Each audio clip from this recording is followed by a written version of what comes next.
The quiet hum of the crowd filled the dimly lit venue, a soft buzz of anticipation like the air before a storm. People shuffled in their seats, whispered conversations bouncing off the walls, the clink of glasses and the rustle of jackets adding texture to the room.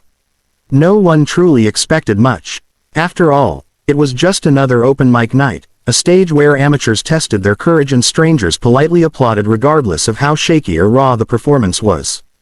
The audience had seen it all before: timid singers, off-key strummers, and the occasional surprising gem. Yet what they were about to witness would become a memory that refused to fade, a moment where music lifted itself out of notes and chords and became something more, something human. A boy, no older than 16 or 17, stepped nervously onto the stage. His frame was thin, shoulders slightly hunched, as though carrying invisible weight. In his hands was a guitar, worn but clearly loved, the wood polished smooth by hours of practice. He didn't make much eye contact at first. His gaze remained fixed on the floor as he adjusted the strap and tested the strings. The microphone stood waiting, patient and unassuming. The audience, curious now, leaned in a little closer. When the host announced his name, there was scattered applause, warm but not expectant. People were polite, but their minds were elsewhere, still on their drinks or their phones. That changed the moment the first chords of "Hotel California" rang out across the room. The melody was familiar to everyone. It was one of those timeless songs, a piece of music that could pull generations together with just a few notes. Conversations stilled, heads turned. The boy's fingers danced carefully across the strings, not rushed, not sloppy, but precise. His nervousness seemed to dissolve as the guitar settled into his arms like an old friend. And then he began to sing. His voice wasn't polished in the way of professionals, but it had something else, something raw, textured with emotion that cut deeper than flawless technique ever could. There was a tremble in the first verse, but it wasn't weakness, it was honesty. He wasn't performing the song.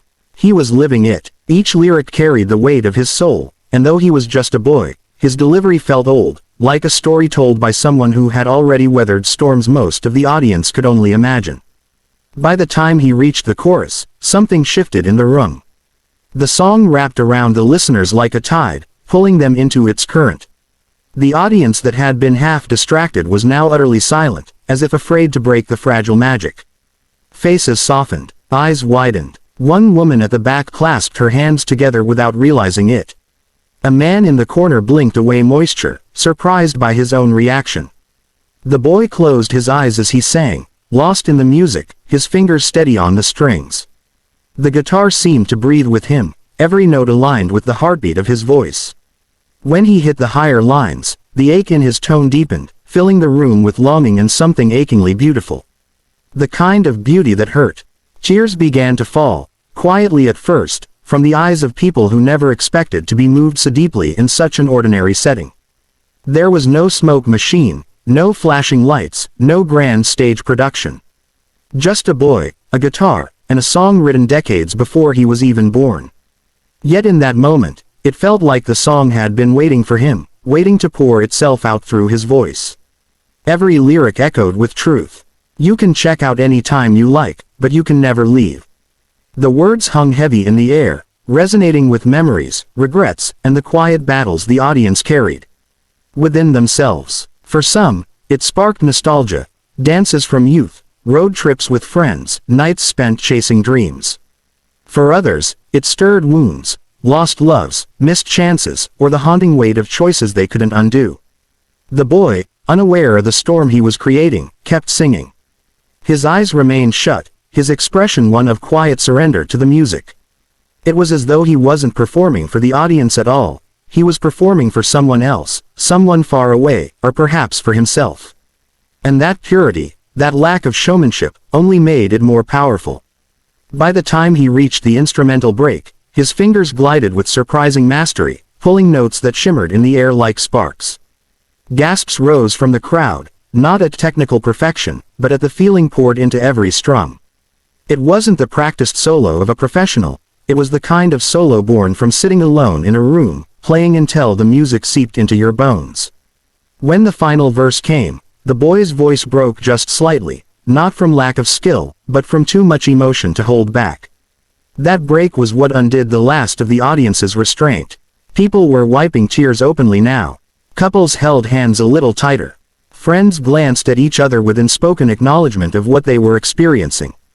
The air was thick with connection, as if the boys' performance had stitched together every heart in the room with invisible thread. And then, as gently as it began, it ended. The final chords rang out, fading into silence.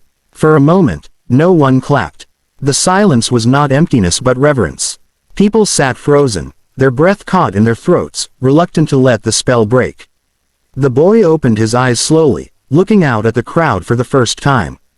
He seemed almost startled by the sea of faces staring back at him, many streaked with tears.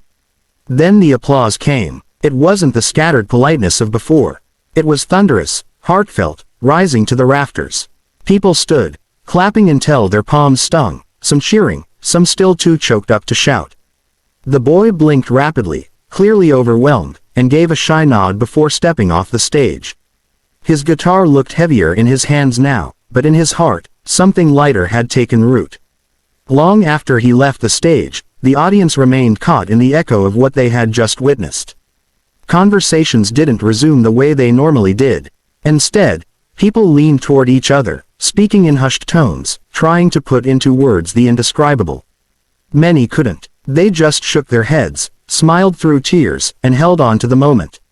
Later that night, recordings of the performance began to appear online. Clips spread quickly, shared with captions like, "You have to hear this," and "This broke me."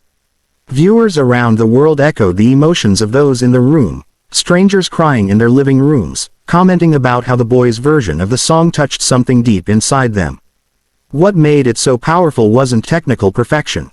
It wasn't even the choice of song, though Hotel California carried its own weight of nostalgia and mystique.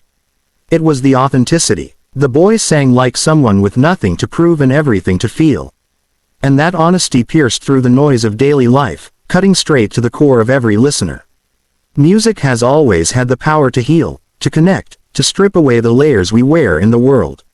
On that night, in that small room, a boy with a guitar reminded everyone why music matters. It wasn't about fame or likes or applause.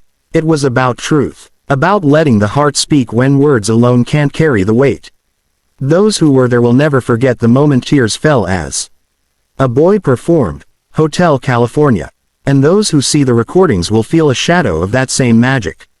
Because sometimes, against all odds, music finds its way into the world not as entertainment, but as a mirror of our souls. That boy may not have realized it then, but in giving himself fully to the song, he gave everyone else a piece of themselves back too.